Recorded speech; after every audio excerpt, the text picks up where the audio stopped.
Live from Harbor Station, it's the Vector Spaceman Show. Now, here's your host, Vector Spaceman. Oh, hello, Space Cadets. Yo, everybody. It's your old pal, Vector Spaceman. We're back at it again, of course, coming to you live once more straight from Harbor Station and broadcasting on all frequencies to our beautiful planet Earth. Now, whether you're watching us live or maybe you're catching us after the show, don't you know, we're oh so glad to have you on board. Thanks for helping us make outer space the place to be tonight, you guys. On Tuesday, August 19th, 2025. The finger guns. Don't we love the finger guns? Here, let me show them off again. Where we got them. Arms, guns, bam. Give you a little bam, bam, bam. We can give you the fawns. Like, hey. We got so much style, so much grace, all over the place, all up in your face, here on the Vector Spaceman Show. It is such a weird feeling day, everybody. At least locally. Space Cadets, welcome back to the program. And if it's your first time tuning in tonight, then hey, welcome aboard. I'm Vector Spaceman, your one and only board-certified, fully licensed, court-authorized, and mandated host of the Vector Spaceman Show. We're in a post-convention haze at the moment, and we've got another one coming up, so thank goodness we're not in the office right now, because I would be a wreck. It's Tuesday. It is Tuesday. Tuesday has no feel. Tuesday has such a strange, ethereal sense to it. I hope everybody else has been having a good week, though. The Space Buggy got a tune-up today, and Spaceman was all fancy over the weekend. We're going to talk about all of it. Settle in, stick around. Now, if you missed the last show, we did some behind-the-scenes work on the stream set up, trying to get the slushie machine behind us there, working as intended. We developed the concepts of a working plan. We have the concepts of a plan, and I'm happy to say that I've put some more work into it off-stream. So we might test some things out tonight as well, make sure everything's working the way it's supposed to. I'm envisioning more changes to the streaming setup in the future. So we may have to overhaul everything again, but hey, the journey is the real goal, you know? The learning process itself. We're an educational program here on the Vector Spaceman Show. Don't you feel wise? Don't you feel educated? Improve your brains every week, you guys, by tuning in and staying up to date with all of our broadcasts so that you never ever miss a show. Now you can do that, of course, by following Vector Spaceman on YouTube, Blue Sky, and of course, right here on Twitch. Fancy, fantastic, stellar, what a segue. Good job, Spaceman. I've just been so out of it today. I don't think it's just a Tuesday thing. It's just been an overcast sort of day, odd weather. I've been out of it. Yeah, I've had no less than 5 separate short naps, and it throws off my entire sense of time for the day. I'll just lay down on the bed, on the couch, and I'll be out for like a half hour. And that's not a good way to get rest. You know, when you're just like in that first stage of almost having a dream sort of thing, and then you're up again, and you're moving around again, and you're feeling exhausted, and you're feeling zonked, you're feeling out of it. There have been a bunch of people getting mildly sick all over the continent. Is it a bug? I don't know if it's a sickness. It's just a general exhaustion. And this is no doubt a consequence of Spaceman's own lifestyle. A malaise, yes. this ennui. No, it's because we spend too much time being active in the summer. We spend not enough time fueling ourselves up. So anytime that we stop moving, anytime that we actually take a break, the body tries to, get some rest. And it throws us all off. A wee bit of ennui, yes, just a wee ennui, just a bit, just a tad, as a treat, How are you doing today, Jan? Hope you're doing well. Hope you're having a fine Tuesday. I hope yours is a little less bizarre feeling. And it doesn't help we had to be up at the crack of dawn to take the space buggy in for engine checks today. So we were driving into the city over the weekend, and on the way home I started to notice, oh no, the check engine light is on. And you can't not check your engine at that point. You gotta know what's up. Because it's such an outstanding vehicle. We'll show it off again. Look at it. Look at it. You can't not take care of that. You know?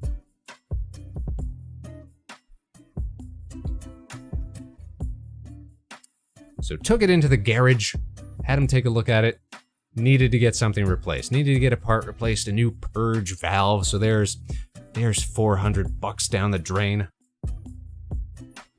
For parts and labor, that's not how you want to start your week, right? That's not a good way to start your Tuesday. It is a good buggy, it's an exceptional buggy. I've argued that it might be the best buggy. However, I have heard from two separate friends of Spaceman in two separate cities that there are at least two imposters out there. They'd be asking me, hey, were you driving along this road, on this day? I was like, no, as a matter of fact, I wasn't. People are out there, they're spotting it like a phantom, like a ghost. Like a cryptid. An urban legend. Harder to track that one? Well, that's, you know what? I always thought that, it'd be real hard to do crimes or anything in the space buggy because it's so iconic. But I guess as long as you, maybe we tint the windows or something, as long as you can't see who's inside, then we get off scot-free. Be like, no, that wasn't mine. I guess that, it was a good decision then not to get, like, the vanity plate. You know, I did consider doing that, though. Because here in Canada, you can have up to 8 characters on a vanity plate, which, I don't know if you noticed, is the exact amount of character space that you would need to write Spaceman. But, some other dork, some other geek, some other loser, some other nerd already went and stole it, already went and yoinked it from us. So that's a no-go. And I think the closest thing that I could get would be like doing like elite speak, where you like replace all the vowels with like letters. So it'd be like SP4C3M4N or something like that. And maybe the S might have had to be a 5 or something. It would have been unwieldy, it would have been messy. Wouldn't have been worth it. But that's fine, you save a little on the registration. It's all good. At the end of the day, we got a fantastic car, but we gotta keep it, working. Because we gotta get back into the city this weekend. It's convention season. I'm gonna show off an image here that I posted over on the blue sky. Let me find it here. Pictures. Spaceman. IRL even? The last convention's before fall, I know! Running out of summer times. So courtesy of friend of the show, Pretty Night Lori, who we will give a special shout out to, there we go, who does all sorts of like Japanese fashion coordination and stuff like that at these different conventions. Had Spaceman doing some modeling over the weekend as well. So check this out. You get to see... Hold on, I just gotta double check that this is the censored version. Cause whoops, that would be something silly if we showed off the wrong one. Oh yeah, here we go. Bam! It's a Spaceman! He got dressed up in a little OG outfit. Thanks to the fashionistic stylings of Lori. It was super duper fun. We had a great time. Spaceman for scale there. I had a little hat. And it was great. There's actually a bunch of shows that Lori does this stuff at, and so we might get to do, in my idle phase, exactly, we might get to do this exact sort of thing again in the future. It's fun. I had a good time. Didn't expect to run into anybody that I knew at the event, but right there front row was somebody that I actually knew. And I hadn't seen in a while, so they got to see me, bam, right there, just like that. That was a little unexpected, but we got to catch up. It was great.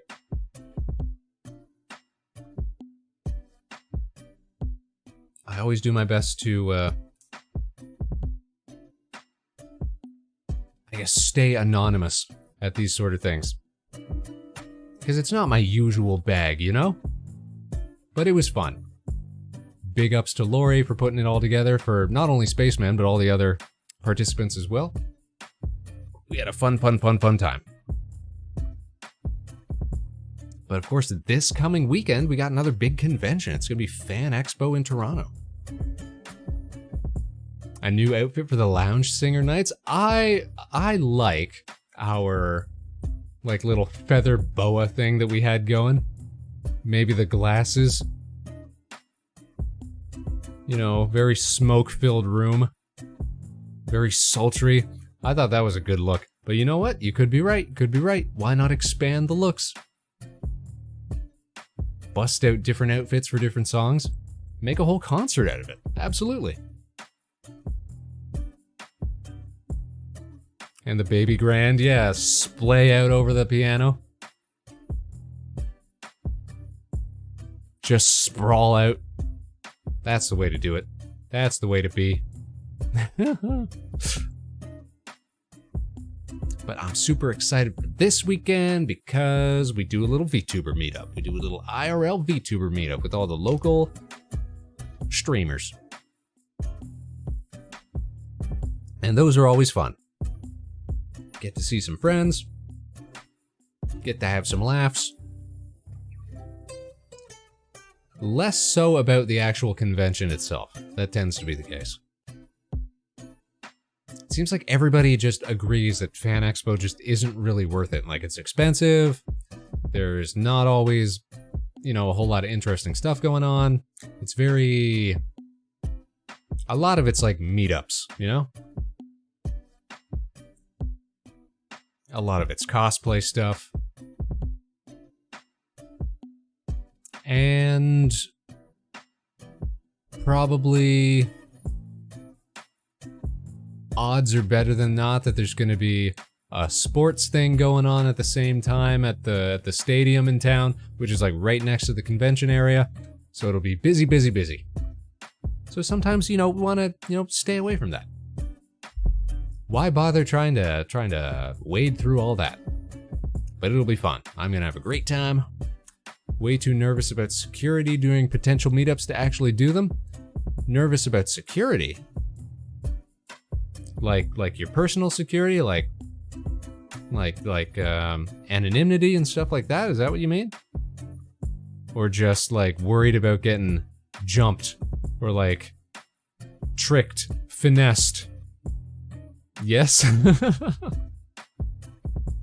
All of the above.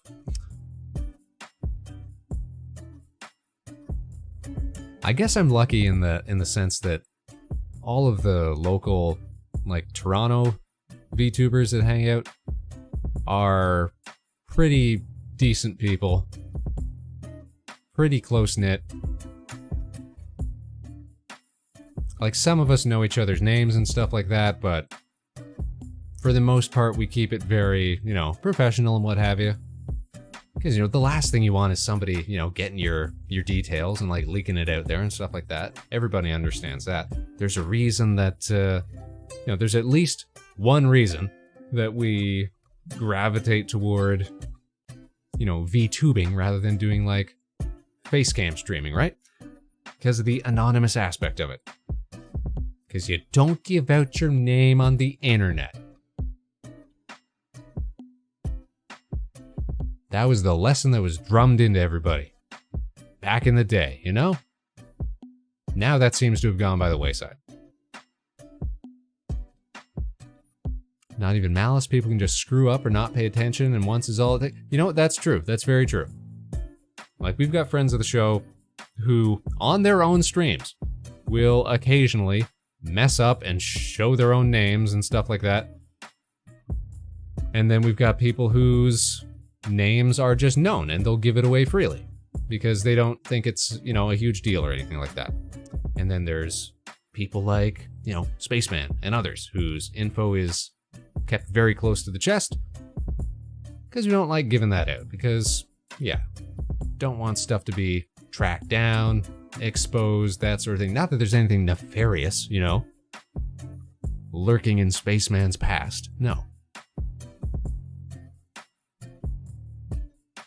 But if you're a working professional, or if you're, you know, you just don't want all that association. I watch more than one streamer put in their birthdays and other infos into forums online. So we've talked about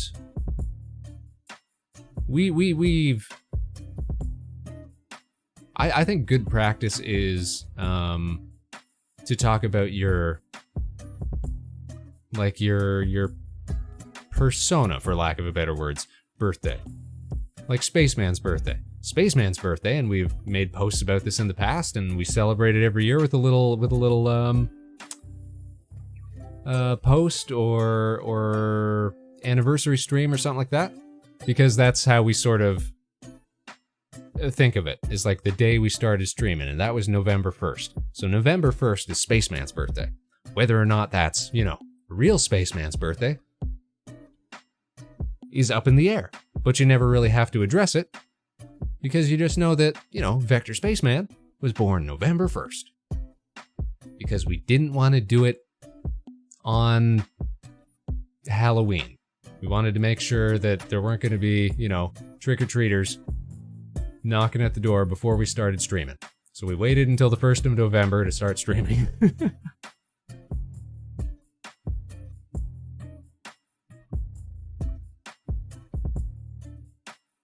And that's how we got our birthday.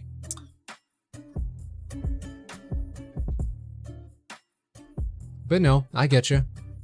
The thing that I worry about is like, am I gonna accidentally, and this is why I don't like showing off like the browser screens too often, is like, am I accidentally going to open up the personal browser profile or something like that instead of the Vector Spaceman browser, because we use different ones.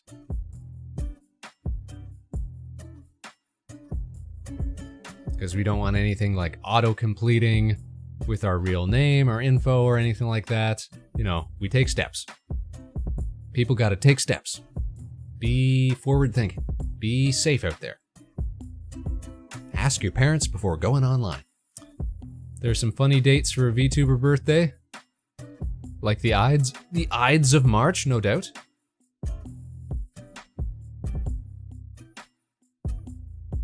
Yeah, you can get real creative with it.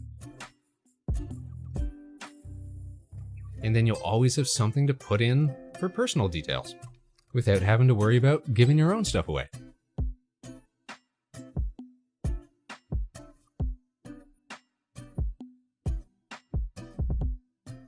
I'm pretty sure I know what year Vector Spaceman was born.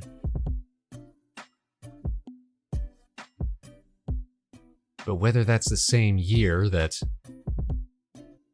the pilot, the operator behind the model was born, that's a whole other thing.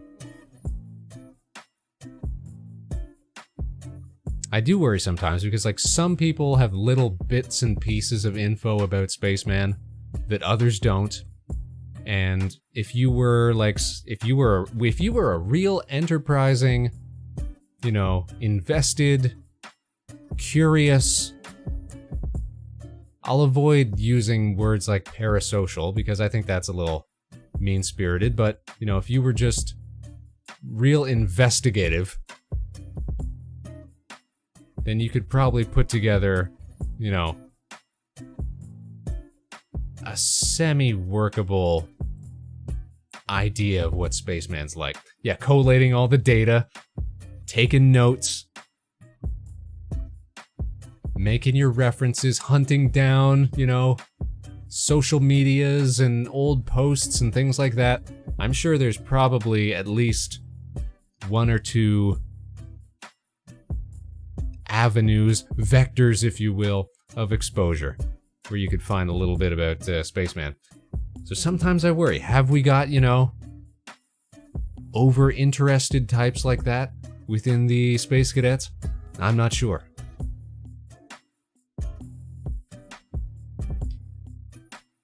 Thankfully, most of the people who do know any of that info are fellow artists. They're people that we've interacted with for a long time. They're people we've known our whole lives, that sort of thing.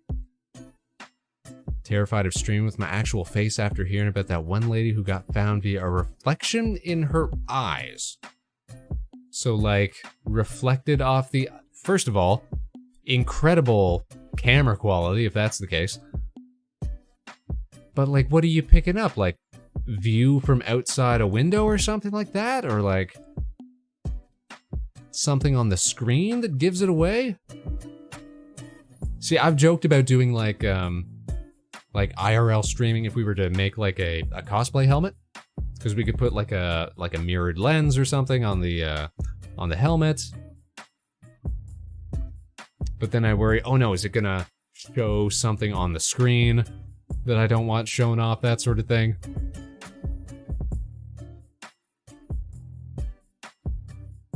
Just bouncing light around. It was a sign from outside of a known building. Well, there you go. You got landmarks. Folks on the internet's real good at that. Let's not pretend. Hold on, I gotta change Spaceman's calibration here for a sec. Blah, blah, blah, blah, blah, blah, blah. You're not smiley enough, Spaceman. Hold on.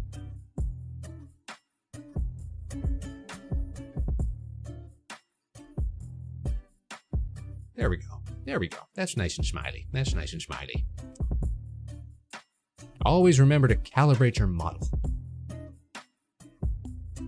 Yeah, thankfully there's nothing real descript around the space station. I feel like we could get away with that. That's why you only stream in rooms without windows, far away from any sounds. You don't want to hear like trains in the background or flight paths or distinct birds or anything like that. You want to stream in a completely nondescript beige and or gray room with the walls completely padded in sound insulating foam. That's just streaming 101 for you right there.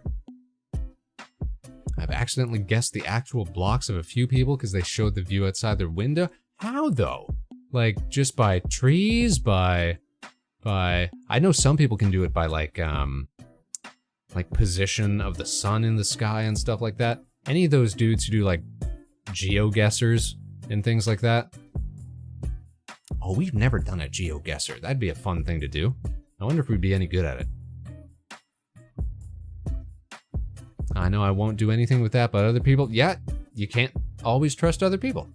Now, I've got some pretty, good faith in our space cadets, so I'll trust you guys not to be weird and not to be, overly involved past what Spaceman shares with you. Because yous are some good guys. Some locations very famous, lived in a few famous cities, so certain skylines are very famous. Yeah, okay, I can get that. Like, I'd be able to clock parts of Tokyo. I'd be able to clock parts of Toronto. Probably even parts of Ottawa. Just by looking at it.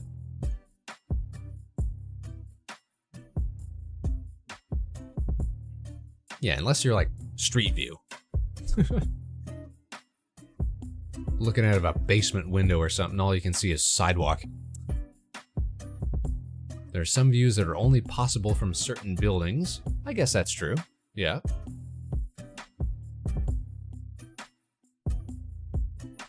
Gotta be tall enough. Gotta be,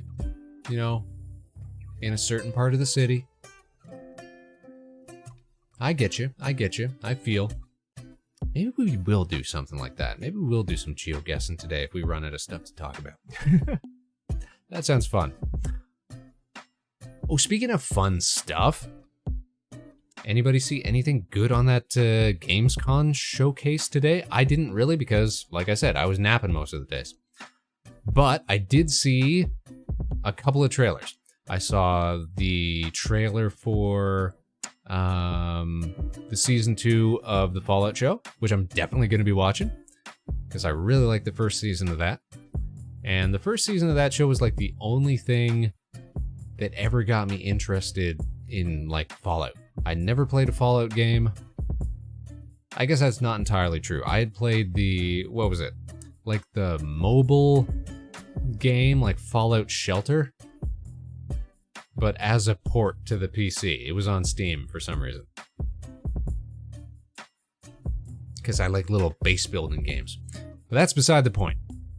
The show is actually pretty cool and got me more interested in like, you know, the aesthetic of it, the lore of it. I thought it was a pretty cool series, so I'm definitely going to be end up watching the second season when that comes out, which I guess is the end of the year, December sometime.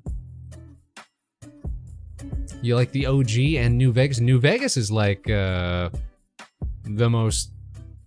That's like the top one. It's either New Vegas or some people like Fallout 4, right? That's the other one that people love. It's just the more recent ones that people were iffy about, right? Newest Fallout games are not good. Okay, yes, that's exactly what I thought. I know one person who still occasionally plays Fallout 76 or 67, whichever it is. The one that was like shared world and stuff like that.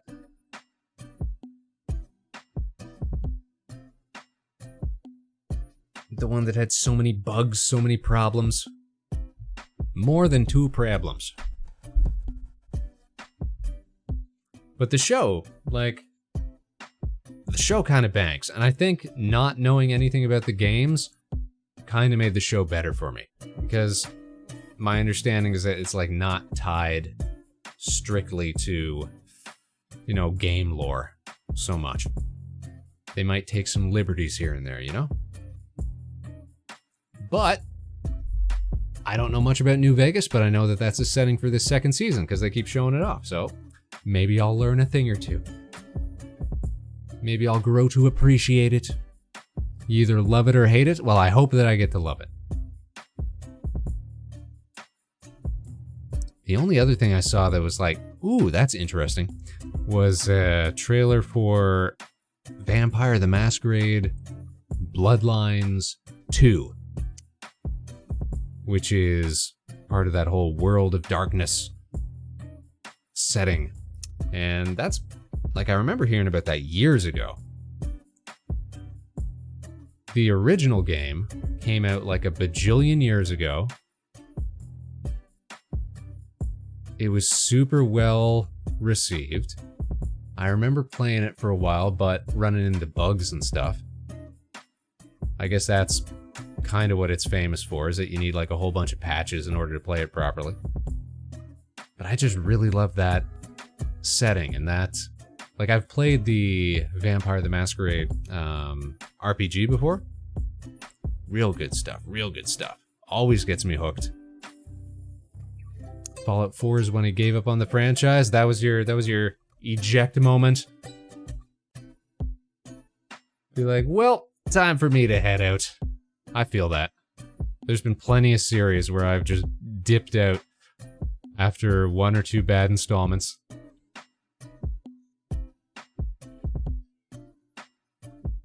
But watching that Vampire trailer, it just made me want to play Cyberpunk. Because that's what it reminds me of. And Cyberpunk at least lets you do more character customization and stuff. I regret not picking it up like a week or 2 ago, because it was on sale. It was like $20 or something like that. I was like, oh, this will finally be the perfect time to try it out properly. And then of course the sale ends and I forgot about it. It's like, well, I'm not dropping $80 on it at this point, no siree. So we'll wait until the next time it comes around. Fallout 4 was fine, but what I liked about the franchise was clearly getting gutted. I've been there, man. I've been there. That was me and like the Halo franchise. Had a good run of games, and then it just started getting silly. Design was changing. Wasn't for me. It's like, this isn't what I signed up for. Peace. Deuces. Dipped. And then you realize, you know, you can't be a fan of anything really. VTM makes me nervous because I've had a troubled dev cycle. Yeah, it's been like in development for so long. That's the thing. And it looks like that they're not letting you do like proper like character creation like they did in the original game. You're sort of slotted into these pre-made characters that you're playing as. I think it's been rebuilt from the ground up maybe 4 times. Not a great sign. It's not a great sign. I want to hope that it could be good, but yeah, there's a lot of red flags right there. Some blood red flags, if you will. Fingers crossed. But who's to say?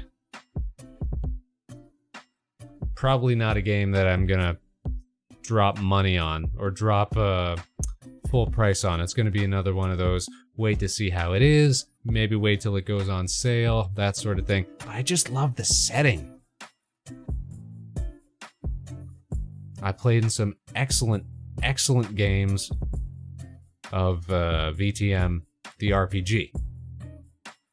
Wonderful times. With, believe it or not, people who were not like power gamer, edgelords. Like, we had a really good group to play it as, because that's one of those games, one of those settings that really like attracts odd people. You know, because there's a lot of like politicking and scheming and stuff like that built into it. So you get these dorks who think they're, you know, masterminds or something like that. It just brings out, you know, a particular style of people. Sort of a power fantasy sort of thing, you know? Waiting for people to actually play it for a few months before I touch it, that's wise. Day one purchases just, you know, don't really make a whole lot of sense. In any context. You've got the whole world at your fingertips here. The entirety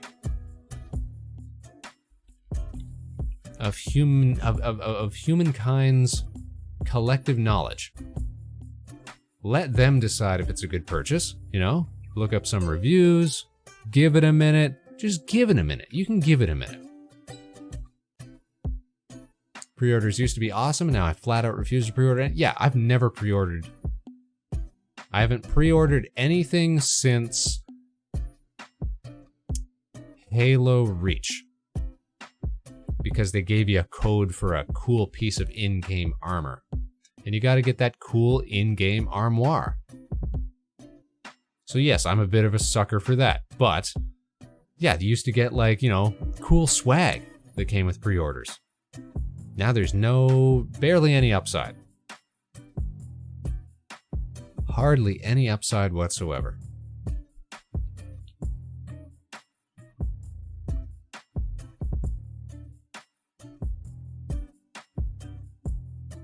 Me searching for discount Steam codes for Cyberpunk. But it's not coming up. Sign posters, maps, backpacks, limited edition manuals. Yeah. Yeah. And see, that's not even stuff that would get me if people were still doing stuff like that. Because I just find all that stuff to be like clutter. I don't have a whole lot of like knickknacks. I don't have a whole lot of like gaming paraphernalia, you know? The collectibles.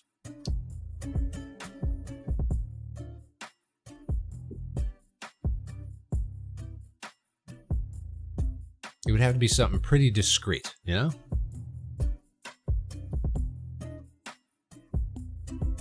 In order to get me hooked. Music albums were often unattainable any other way? Yeah, I've never really been that deep into, like, video game musicology. Like, discographies and what have you. The soundtracks. But I guess you're right, yeah.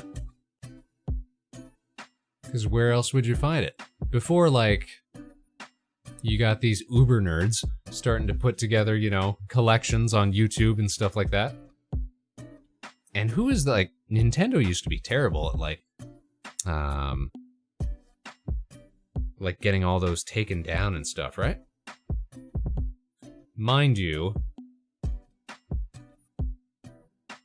Japanese views of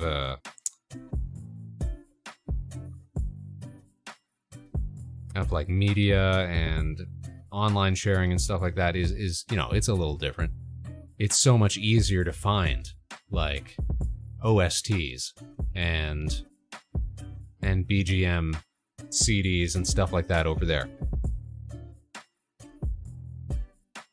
But still, it's like you're not producing these things forever. Eventually they go out of print.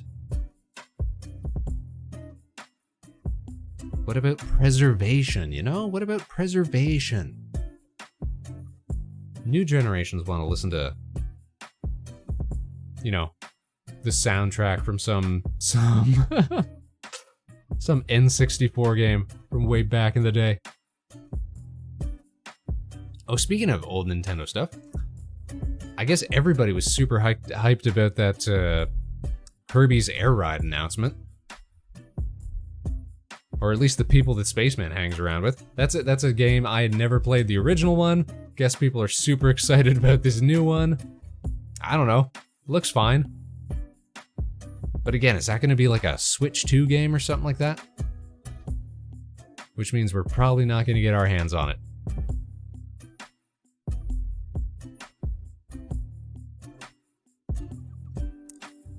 That and again, this is just me talking about stuff that I've really got no stake in. What is it? Hollow Knight, the Silk Song, the sequel. Looks like might be getting an actual announcement for realsies later in the week. Now we do have friends who played the original on that, like streamed it for the first time, so I've seen it being played. It's a nice little, you know, side-scrolly fighter explorer, Metroidvania sort of thing. Seems decent. Lot of hype though. Games like that, games like we never did Undertale, we never did Deltarune, we never did Omori, we never did like any of those like sort of cult classic indie games or smaller dev games, you know? Not enticed enough to get a Switch 2? No, like for me it's still the Mario Kart machine. And it's a little too expensive right now to justify buying a Mario Kart machine. That's the thing. Because I had to spend the same amount of money that it would have cost for me to get a Switch 2 and like a game on, you know, tuning up the actual space buggy today. We can't just be throwing money around. Come on. Come on. If there's one game, however, one game that I did see today, I'm not sure if this is part of the showcase, but one game that does seem sick and actually looks like something that we might even do on the show. It's this rhythm game called Unbeatable. Let's see if we can't show that off. Is there like a... I know they released a trailer for it. Let's see.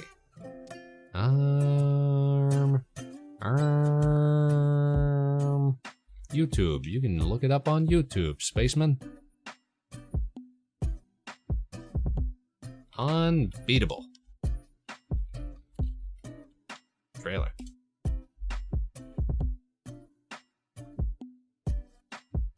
by D-Cell Games.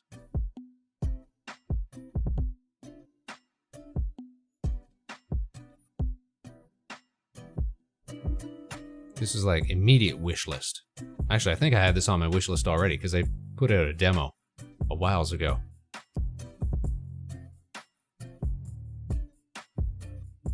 Let's watch.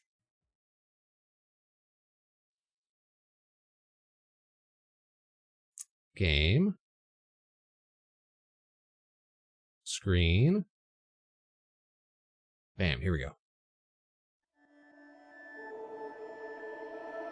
You're just a part of It's got lovely style. So it's a 2D animated, like, how do you say, like rhythm beat 'em up.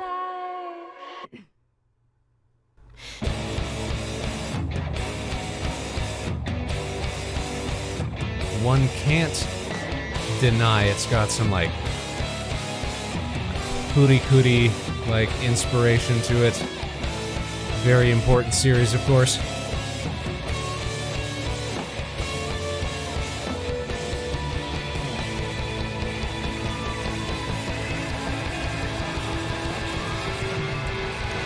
The actual gameplay, I'm not entirely sure about. I've been following it for a while. It looks pretty rad. Unbeatable. November! That's right after Spaceman's birthday!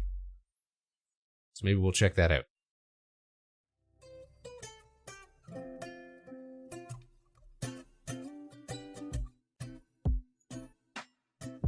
We love a little rhythm game. Yeah, it's cute.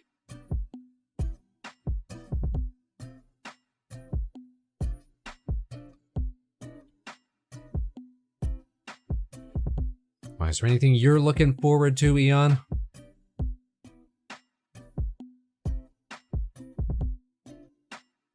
Anything on the horizon, or anybody else?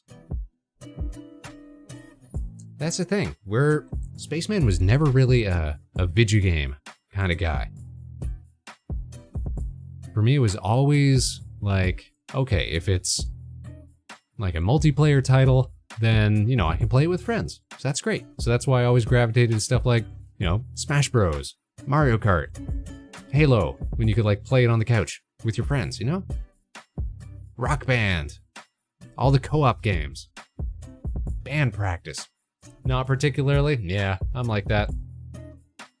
Oh, but we are going to be doing, so we've gone like 2 months at the least, probably coming on close to 3 months now, without doing any gaming streams on the show. We've managed to just, you know, stay chit-chatting the whole time, which is great, which is what I enjoy doing, which is what I prefer doing. Just rambling. Just going off, you know? Talking about this, talking about that, talking about the other thing.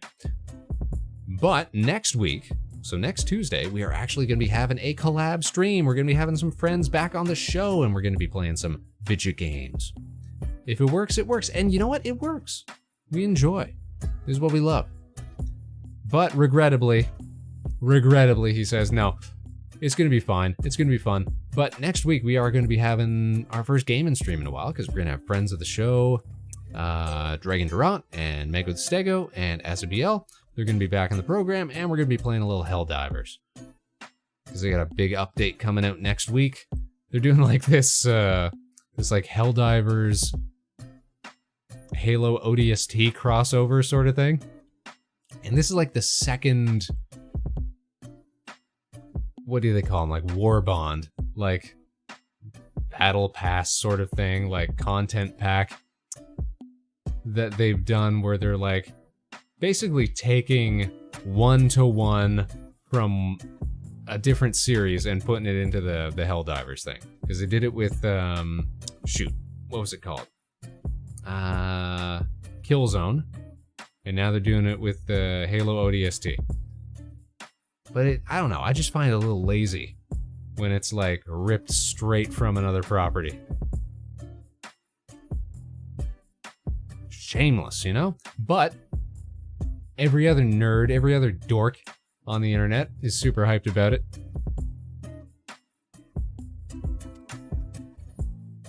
But the important part is it'll be fun. We like playing some Helldivers. Do some missions, get ourselves splattered. It'll be great. It'll be grand. Blow ourselves up, and friends. That's the important part. With friends. If they keep making money, that's the worst part, is that they keep making money.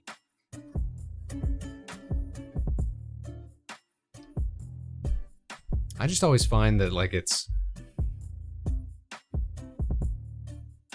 when they do these like licensed tie-in stuffs, it's always very short term because you got to pay for the license to include, you know, third-party stuff in there. And then if you want to release new stuff for it, you got to, you know, renegotiate. That's why I always got, this is a whole other tangent, but I'll go off. Tell him why you're mad, Spaceman. Tell him why you're mad. This is why I always go off with, like, the, all this stuff that, like, Magic the Gathering does. Where they bring in, like, you know, Warhammer stuff, and Final Fantasy stuff, and Doctor Who stuff, and Jurassic Park stuff, and all this. It's like, they wind up introducing whole new keywords and subtypes into the game that just have to be maintained and respected forever now, but never actually, you know, reprint any of these cards because they're limited runs. You can't just reprint them at your leisure like they can with the regular MTG stuff. You'd have to renegotiate a whole new contract.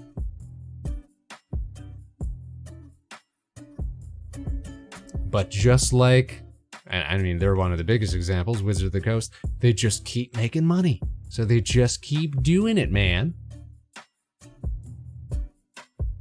Shouldn't we have some, how you say, some principles? Shouldn't we have some,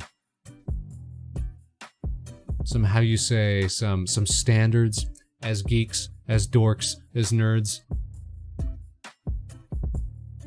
But no, people just get too hyped about seeing Gandalf in their commander deck. This has been Spaceman ranting about luxury premium cardboard. I won't dilly-dally too much on that topic, at least not, well, people I know who are people I know who are as invested in the topic are in the chat. Alright, now check this out here. Some people just really want to spend premium bucks on reskins and uncompressed files and unoptimized code. True. True, and why are video games take up so much space these days? I'll be honest, I don't think I've ever noticed or used or appreciated like a 4K texture in a video game. There's nothing wrong with our eyes. We don't wear glasses. We don't have any sort of, you know, vision problems aside from the color blindness. That's a whole other thing. I'm just saying, like, you're getting real diminishing returns on the extra amount of storage space, processing power that's going into games these days. When we were learning how to do computer science, like when we were taking courses back in like university and high school and stuff like that, the people who were instructing us, who were teaching us, were very like diligent on like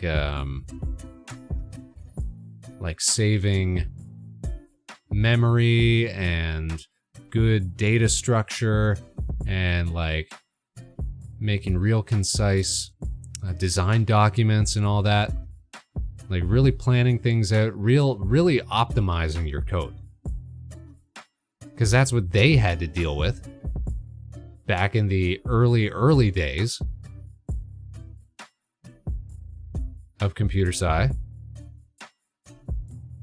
where, you know, you only had a few megabytes of RAM to play around with or whatever, right? And so all those habits sort of got instilled in me. And so even when we're doing like, little like little game dev streams on the show. They'll be like, all right, how can we keep this nice and tight and concise and compact and, we're not importing dozens of different packages just to do simple routines and stuff like that. Especially in a PvP game, turning settings only up as much as necessary for visibility and turning down everything else so I'm not wasting resources. Yeah, because you're just not competitive at that point, right? You want to get that flowing, smooth frame rate. You want everything to pop. You don't want, some guy that you're aiming at to get, obscured by blur and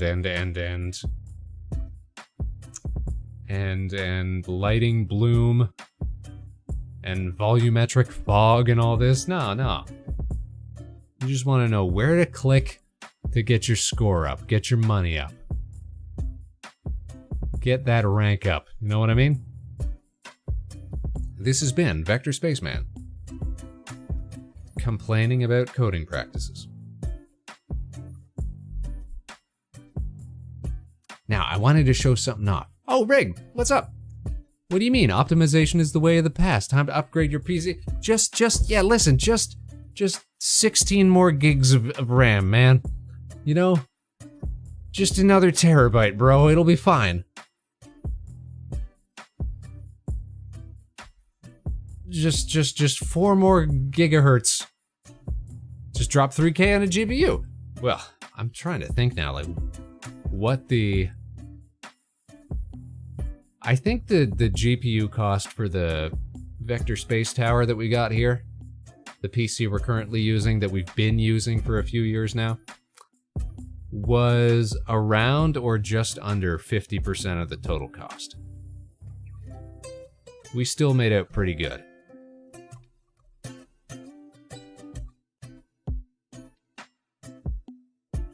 Only if you need it for video editing. I am thankful that we can edit videos pretty well with what we got. Definitely thankful for that. Because on the old PC, I remember trying to do the first couple of full-length animated specials on the old PC. Well, I remember we had like 12 blue screens for the Christmas special. It was the 12 blue screens of Christmas.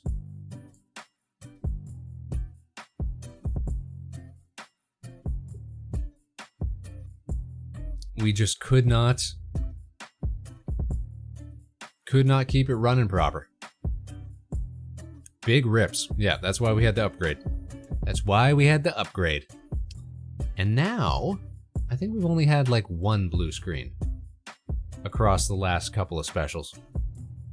We've been pretty lucky. Been pretty good. How are you doing tonight, Rig? Are you having a fine Tuesday? Hope you're doing well. Did you see anything cool in the Gamescom showcase that was on today? We were talking about some stuff that was getting showed off. Some stuff that we're excited about. The bug game? What was the bug game? I didn't see a bug game. It exists. Or are you talking about Hollow Knight? Is that the bug game you're talking about? Yep, okay. See, I was talking about that. Like, we never played the OG Hollow Knight, but I've seen so many friends of the show play it. I feel like I get it. Fun little side-scrolly action slasher exploration game. What's not to love? But yeah, how long has it been in development, this sequel? Because I feel like that's something people joke about. Not to the extent of like a Half-Life 3, but it's something that's been like in development for forever. Barrels, how you doing? 6 years, wow.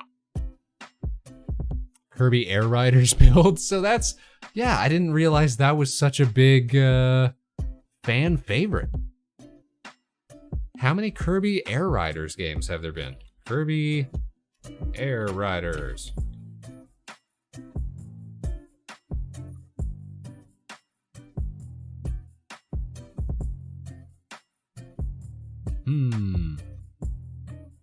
Just one? Okay. Just made a real impression then, did it? On the OG GameCube? Nice. GameCube was such a good... Oh, there it is. Sequel to Kirby Air Ride for the GameCube. Wow. But this one's going to be for the Switch 2? Yeah, so that's going to be... That's not going to be up our alley. Just a racing game, though, yeah? I mean, it's Kirby stuff, so of course it's adorable. What's not to love? Barrels, we're talking game previews and releases and stuff that's been showed off. So hyped for Kirby Air Ride 2. All right, everybody's on the Kirby Air Ride train. I was saying earlier, the only one that was sort of like getting me interested was the Vampire the Masquerade Bloodlines 2, which itself has had like a bajillion year development cycle and doesn't necessarily look super promising, but I'm kind of hoping that it turns out cool. We'll see. I'll let some other people play it. The funny train game? Oh shoot, I remember, sorry, the train game where you're like doing tricks. It's like Tony Hawk Train Skater 2. It's like, I think it was called Dench Attack. Is that the one that I'm thinking of?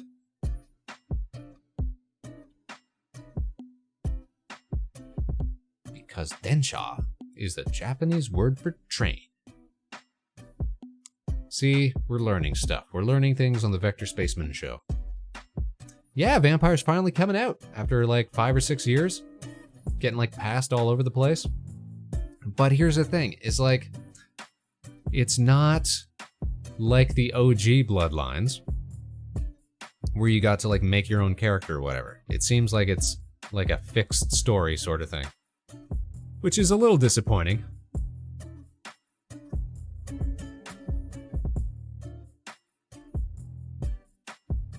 Which is why that's not going to be a day one purchase sort of thing.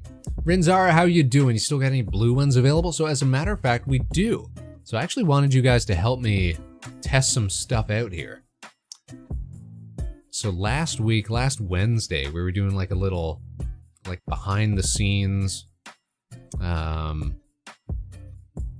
like working stream, trying to fix some stuff up, some features, some functionality on the show. Let's go behind the desk here so you guys can take a better look, all right? Let's go to the desk. Bam, here we are. We're at the desk. I always got to remember to move myself out of the way so I can go da-ba-da-ba-da-ba-da-ba-da at the desk. So we're going to try this, all right? What I ended up having to do was like create a whole new nested scene. And it seems like I'm going to have to do that for each individual flavor.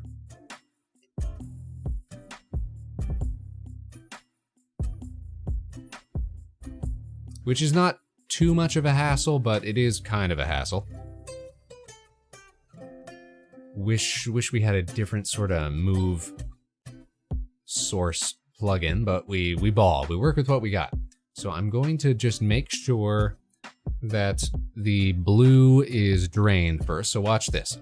Observe. You're going to be able to see the blue drain down. Pew, pew, pew, pew, pew, pew, pew. Isn't that cool? Is that cool?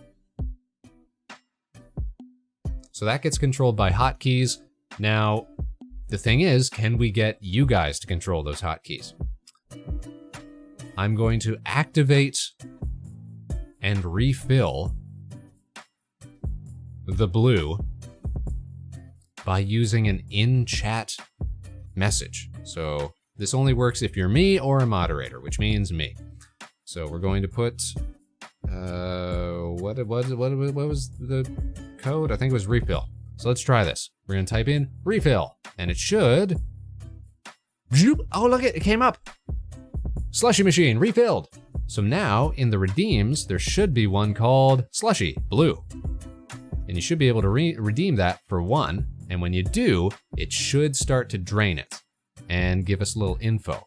So who wants to be the first one to try some blue tonight? Only costs you 1 cadet credit. Want to make sure that you guys can activate it as well. And there it goes.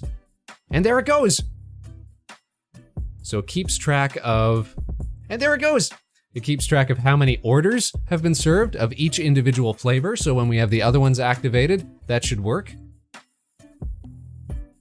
Mixing all three. Yeah, when we get that working. Yeah, we got real thirst around here. It's a hot summer's day. You got to get your blue on. An ice cold blue one. All right, but here's the thing. I want you guys to... Oh, it's a cool, refreshing drink. Don't get me wrong. I want you guys to try spamming it because I'm pretty sure if too many get activated at the same time when it gets down to the bottom level, it might auto refill itself. So let's try that. I need you guys to spam it as much as you can. This is for science. I want to see these coming in all at the same time so that hopefully it triggers. Zoop zoop. Okay. So that's been completely drained, and when it gets completely drained, it should automatically take itself out of the redeems. So yeah, now in the redeems, it's not even an option anymore. That's a very good feature. Yep, that's on purpose, Rin. So that's all part of the design. So when a particular flavor gets completely down to 0, there's no redeem option for it anymore. And we have to go back and we have to do refill. And it goes zoop, and then it comes back up again. And now those redeems should be activated again. Add a blue until the next stream. No, so we can refill them. But, all right, here's what we're gonna do. Let's, I'll do the redeems to get it down to like the almost very bottom level. And then I want you guys to all try to do it on the last one so that maybe we can try to break it. So there's 8 levels of slush here. So we're gonna get down to almost the bottom. We're so blue, dabu dee dabu die. Okay, so I think, did we just take it out again? We did, okay. Dag nabbit, Rin. And by extension, barrels. All right, I'm gonna refill it. All right, don't mess with it for a sec. I'm gonna drain it down to almost the bottom. I'll let you guys know when to do the redeem, okay? See, if we had like 20 people in chat, this would be easier because we'd be overlapping each other a lot easier.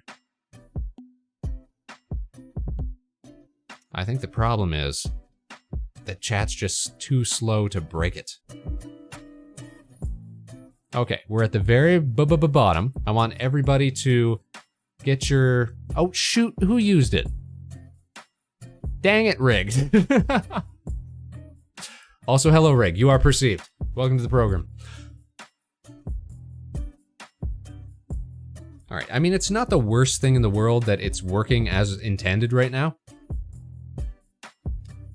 But if at any point I see like 2 people use it in such close proximity that, because here's what I mean. So it's all tied to, how you say, like one hotkey. So one hotkey controls every single movement of level. So it goes from full to 1, 2, 3, 4, 5, 6, 7, 8, and then it's out.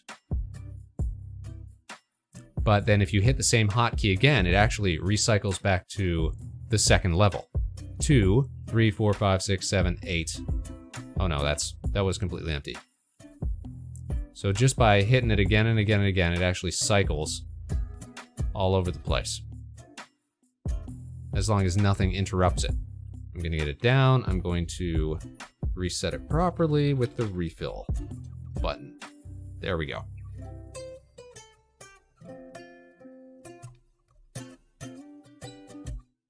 So it can be manually toggled. I don't love how many like hotkeys will need to be assigned for this to end up working in the end. Like, it would have been a lot easier to do like a... Like if this had been something we made in Godot or something and then just made as an overlay in the background, just hanging there, that would have been easier. Trying to do it all in OBS is a little unwieldy, but it's what we got right now, so that's what we roll with. The options took a while to appear. Yeah, that's the other thing, is like there's lag, you know, across. Not lag, but delay, you know, going from the space station back to Earth, back to where you guys all are. But anyways, that's like the proof of concept for it to be working. So we just gotta jack up the price of blue at this point. So let's see. How much should blue cost? I'm thinking like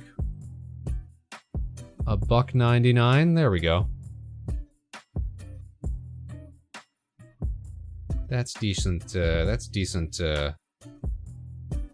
Slushy cost. I think so. I think so.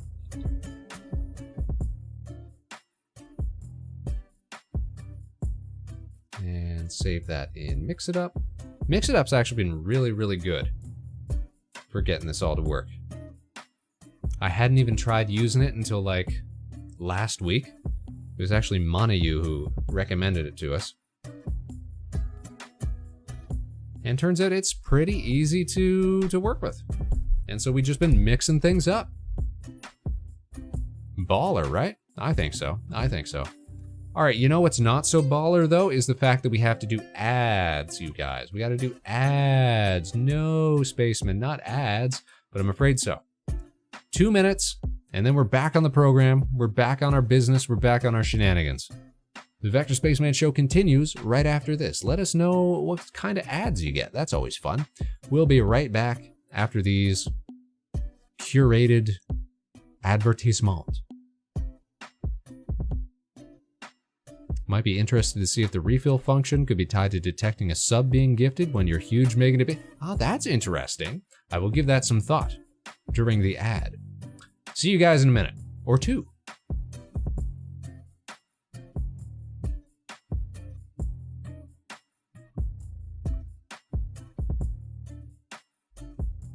I'm sure that we could tie it to detecting a sub.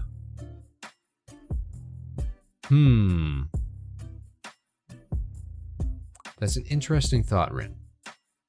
Interesting thought. I will speak more on that when we get back from ads.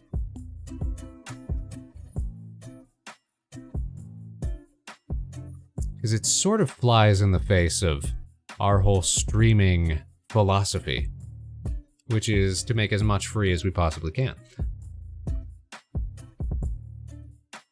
But I could see how it would work.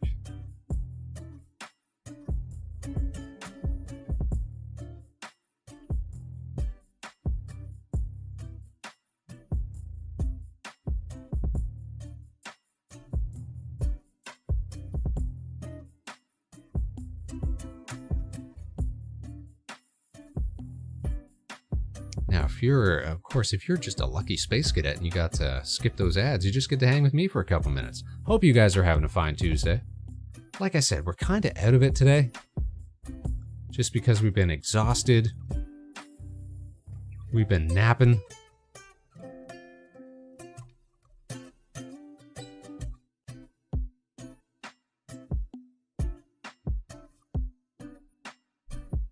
Hopefully we can keep it together. But who knows? Could be a little shorter stream today.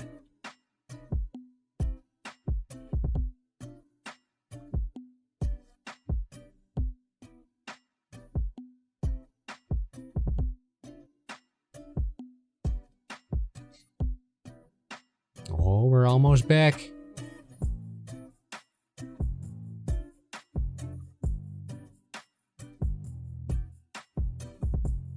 Aw, yeah, ads are done. Was thinking just as an automated gimmick thing, you could still do it manual. Well, here's the thing, though, is that, like, I think I know exactly what you meant by that. It's like, okay, we could have, you know, a limited supply of each flavor, at the start of the stream, right? And then those just get drained out. So it's kind of like a first come first serve sort of thing. It's like the first redeem. Like we've still got the first redeem up for grabs. Who wants to be the first tonight? You know, it's just a fun thing. It could be a limited amount of slushie at the start of the stream. But if there is like a sub or something like that, then the flavors get refilled and more people can enjoy. Probably be good to have like a little like animated slushie or something fly across the screen or something. Hey, there we go, Eon, tonight's first place speed redeemer. Well done. An hour and a half into the show. Like, that's my favorite thing about Twitch, or the Twitch streaming environment, is the interactivity of it all. But we just don't have a whole lot of stuff that, you know, seems worth doing redeems on. Which is a shame. It's one of those things where it's like, that would be one of the like easiest ways to improve the show. Watch out, it's grease lightning coming through, yeah! So fast you can hardly see it. Over 1 hour late. Listen, it's not, you know... It's not just about the speed. It's not just about the fact that nobody even noticed that it was there. It's not like, you know, it's a fairly new redeem, so it's not like we've hyped it up or anything in the past. It was one of those ones where, well, that was a redeem that we were doing when we were like testing out the Mix It Up. Because you can see, we get a little chat notification when that comes through. One of the things we wanted to make sure worked so that we could incorporate it into all the other stuff we want to do.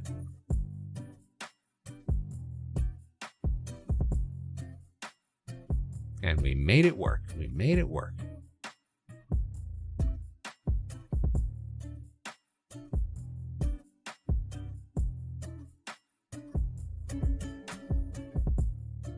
Anywho's, we got that working. We got our slushy machine working. Something that I have been thinking of bringing back though, something we haven't done in a while now. We used to do like little shout-outs for other streamers, like at the top of the show. Like every time we did a broadcast, we used to show off some folks. That was always fun to do. It's a good way to give back and sort of stay engaged with this independent streaming community, if you can even call it that. Not so much a community, really, when you think about it, but the landscape, your cohorts, your contemporaries. Show off some people that you enjoy watching, you know? I'm sure that's how we found, you know, folks like Neff and the Nova Swarm and the Game Grotto and so many others. We'd see their stuff on like Twitter or on Twitch and we'd give them a little shout out. Let everybody else know about them. And here we are today. Still hanging with the same folks.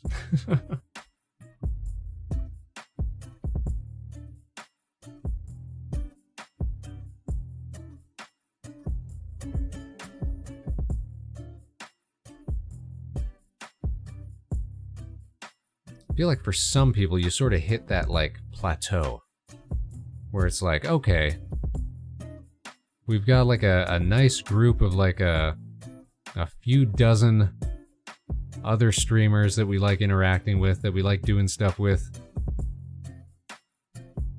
Anything beyond this is going to be like, it's just going to be a hassle to keep track of. Like, I'm pretty sure, I want to say studies, but really I can't attest to that. But there's this like notion that that human beings can't really like actively or reliably keep track of like more than 150 different people. Like, it's like an early community sort of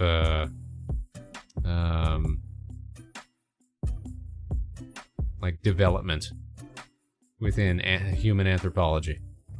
Be like, okay, that's like the max size that you should have to worry about for like your little village or whatever. Anything beyond that,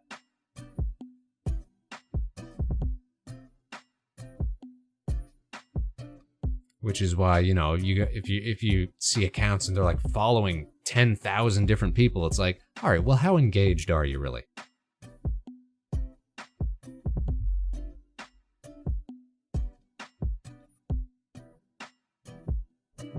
And we are definitely not that engaged when it comes to other streamers, unfortunately.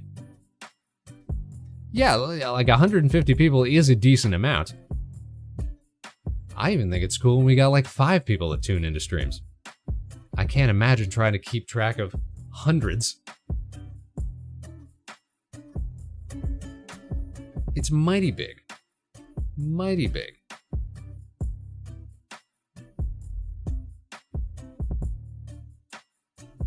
I know the same sort of principle applies to like how many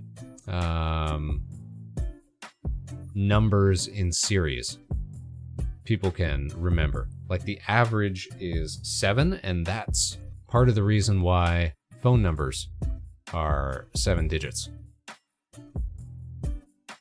Because it's the easiest, it's that intersection point where most people can remember that many numbers, and it provides an adequate amount of complexity for individual lines. But of course, nowadays, we don't have to worry about that. Nobody has to remember phone numbers anymore.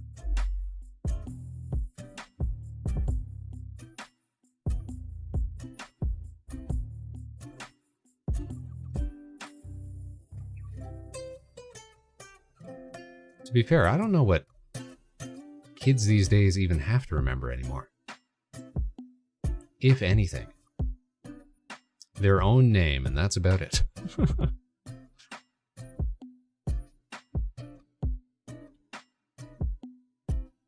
Oh, but speaking of the degradation of technological quality, if we might sort of segue onto a related thing, I saw something today about how Microsoft Excel was promoting like the use of like their Copilot thing, like their AI assistant thing. Or so Microsoft was promoting that within Excel and talking about how, you know, you can make use of AI to handle your functions and stuff like that. But there was something like, it wasn't quite like fine print, but it was definitely a disclaimer where it was like, yeah, use it, but don't use it for important things. It's not reliable. It's like, well, thank goodness nobody uses Excel for anything important. You know, anything that requires a certain amount of precision and reliability. You know, only math. Like, how dumb was that? What even is the point then? Listen, if my spreadsheet can't do sums properly, then what are we even doing at this point? Everybody knew this was silly to begin with. And now we've got hard data. And by hard data, I mean not at all very concrete data, because the math isn't turning out properly because we're offloading this to language models.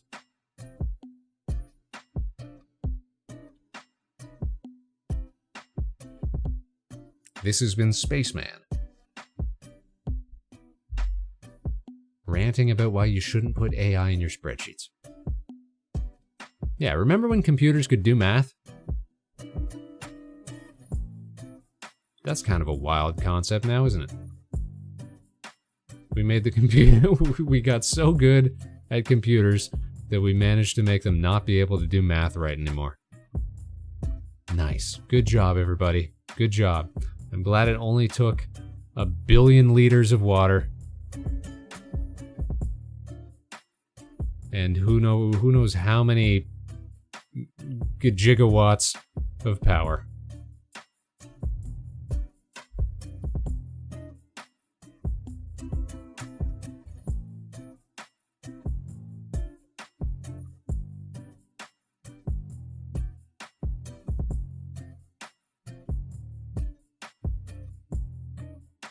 I mean, computers so good that they became bad. Yeah, it's come full circle, right? Complete loop, complete wraparound. And we managed to do it in the most inefficient way possible. That's some gold star level. Oh, did you see that? Did you see that in the background? It went down. Way to go, Ren. Yeah, we got drought in the country. We're using water for this. Yeah.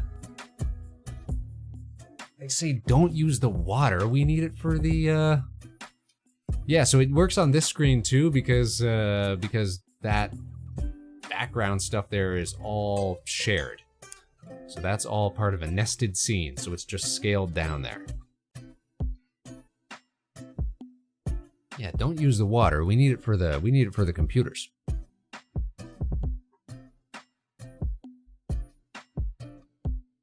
The sun's in the treetops, burning the woods. But listen, we gotta be able to give you bad medical advice.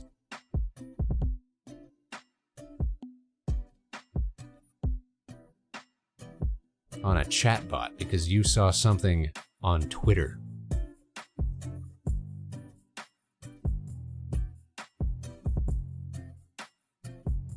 Yeah, one wonders what the end of all this looks like. There's a lot of money in all this AI stuff. And something tells me they're not just gonna let it go quietly. The AI recipes that tell you to poison yourself? Have there been AI recipes that tell you to poison yourself? No. I hadn't heard about that. I entirely believe it though.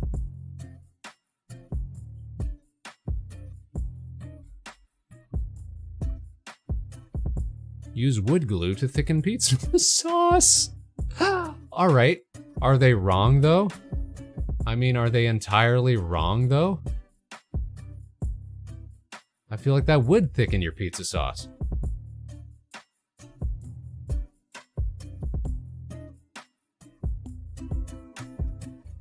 At the same time, you could also probably use, you know, just some sawdust or whatever you got laying around. Legit told me to add insane amounts of salt in my short ribs. Well, yeah, you know. That's good for you. That's just electrolytes right there. That's minerals. You need your minerals.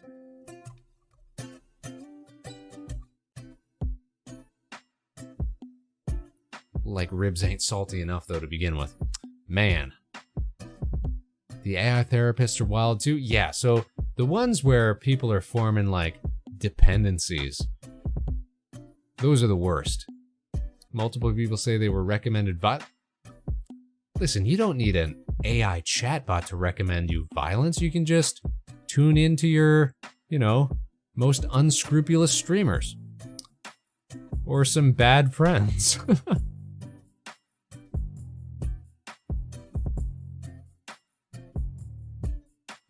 There's plenty of ways to get bad wrecks like that without having to rely on a robot. The AI girlfriends, yeah, any time that I see like emotional dependency or like trying to simulate like friendships and relationships and stuff like that, like I always get grossed out by that. I always think that's terrible. And I've spoken at length that's like one of the worst things about like streaming as well, is when people prey upon people's propensity to want, you know, like connection and relationship and friendship and things like that. Those ones creep you out, Barrels? Yeah, because they're just creepy. They're creepy, but they're also taking advantage of, you know, a very human, if however, you know, ill-guided tendency, which is to, you know, to seek out relationship and closeness with something that resembles a human being at the very least.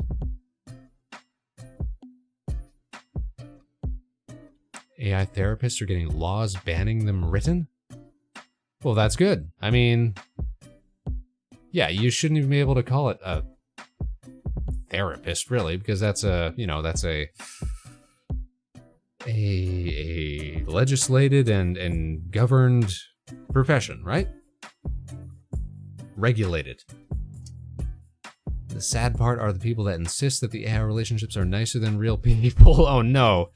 Well, if you're just building a machine to like gas you up, then yeah, I'm sure it's gonna feel like that. That's what I've heard some people say, is that like this must be how like the elite ultra rich experience life, is just like having someone constantly reinforcing their ideas, telling them that everything they say is right, that sort of thing. It's a wild way to live, and it's not something that A, I think anybody should experience, but B, certainly not something that everybody is equipped to handle. That level of, you know, unfounded and innate positivity, you know? I realize dating is wild now, but yeah, if they're nicer than the people they're running into. Sheesh. I imagine it's a trip always being the special birthday boy in every situation. Yep.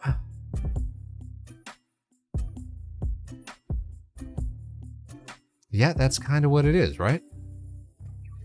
This constant validation, this constant reinforcement.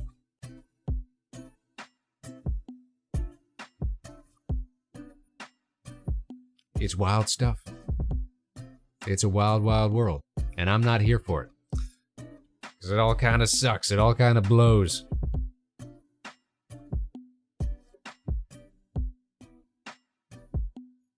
We just gotta wait for it all to collapse in on itself. I read something today that said, like, it was a, what did it say? It was like a very high percentage of, let's see if I can't find it here, of companies that had started to implement like AI models into their workflow were not seeing any positive outcomes from it. And that's got to be what turns the table, is it's like, okay, when you start to see that you're spending money for absolutely no benefit whatsoever, then that's when you jump off the crazy train, right? I used to joke about main character syndrome. That was before AI. That's right. So that's very much, you know, that's, we're talking about narcissistic personalities and tendencies, self-absorbed, you know, not being able to think outside yourself, you know? Now it's just depressing and scary and not a joke. Well, now you don't need to find someone who is, you know, willing to entertain your own sense of self-grandeur. No, now you can offload that to a robot who will just tell you what you want to hear. but in a way that, feels authentic.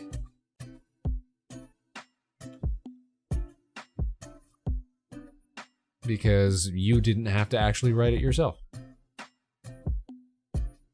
I'm trying to find that thing I read today. But for whatever reason, chat members who are on the internet right now, or sorry, you're all on the internet right now. Chat members who are on a web browser right now. Check, is Blue Sky down for you guys?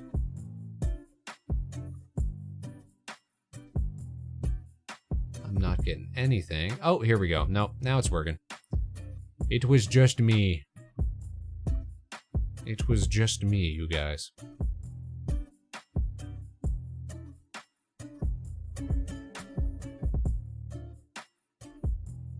So here's what it was.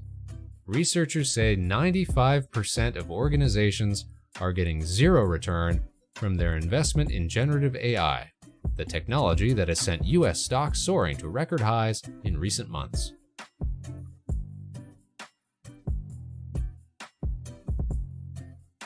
Yeah, nothing says bubble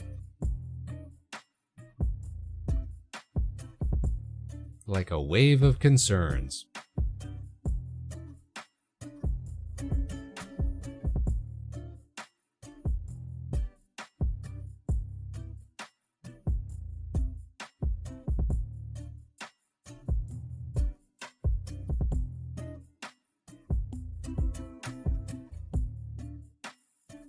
But we all know it's terrible. We've all been down that road before. We've all been down that rant before. We're not breaking new ground here. Now, like I said, Space Cadets, it's been an odd day for us. Feeling out of sorts. Feeling fatigued. But it was nice to get to chat with everybody. We might call it early tonight, but we can still, at the very least,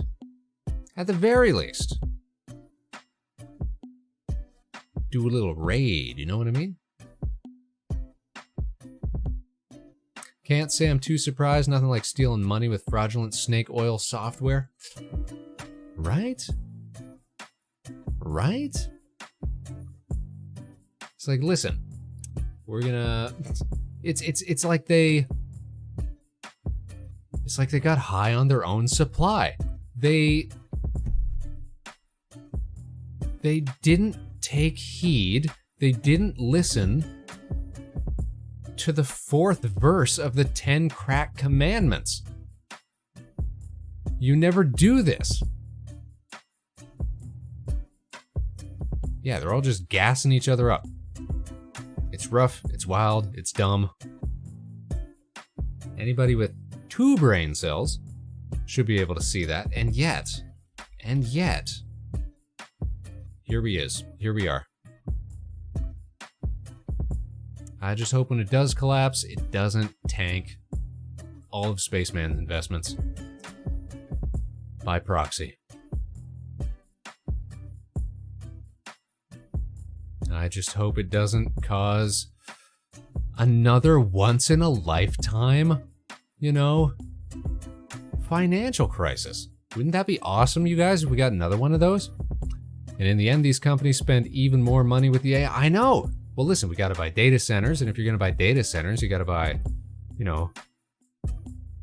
cooling systems, and if you're gonna buy cooling systems, you gotta get enough water to pump through, and if you got to get enough water, you got to desalinate it a lot of the time, unless we're going to be using fresh water for it all, in which case, there's going to be... Wasn't there that one story about, like, the community that was, like, underwater advisory? Like, they weren't getting enough water pressure to do, like, showers and cooking and stuff like that just because they had set up one of these big mega data centers nearby?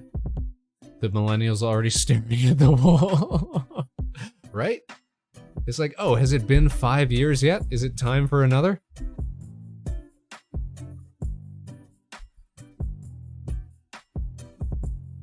Yeah, my bad. I was almost getting comfortable again.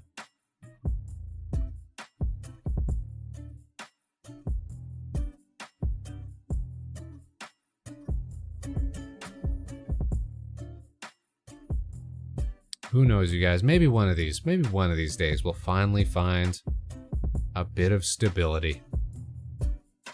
Until then, well, at least we can hang out on the internet as funny little cartoon people. That's not so bad. That's not so bad. At least we know we're only wasting Jeff Bezos' time and money here on Twitch TV.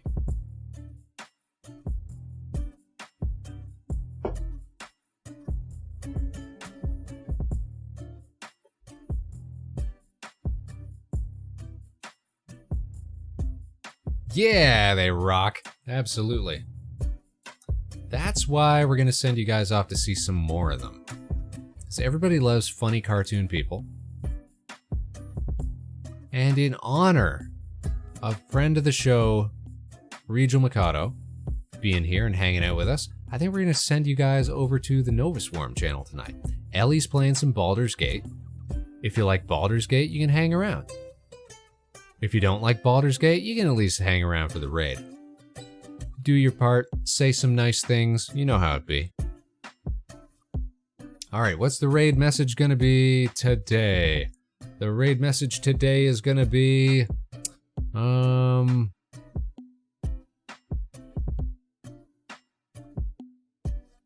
what is it gonna be? It's gotta be something to do with the slushie machine, right? How is about... Yeah, take we got a direct line for you, Rig. Express. Everybody hop in the airlock. We're shuttling y'all out of here. Shuffling yawn. And Ellie's in a whole different time zone, so that means we can hang with her for a while. Shuttle slushies. We'll say... Slushie delivery, courtesy of Harbor Station, and then we'll put a little cup at the end of it. Where's the cup emoji? For some reason, my keyboard doesn't want me to actually type emojis anymore. I don't understand this. I'm perplexed. I'm confused.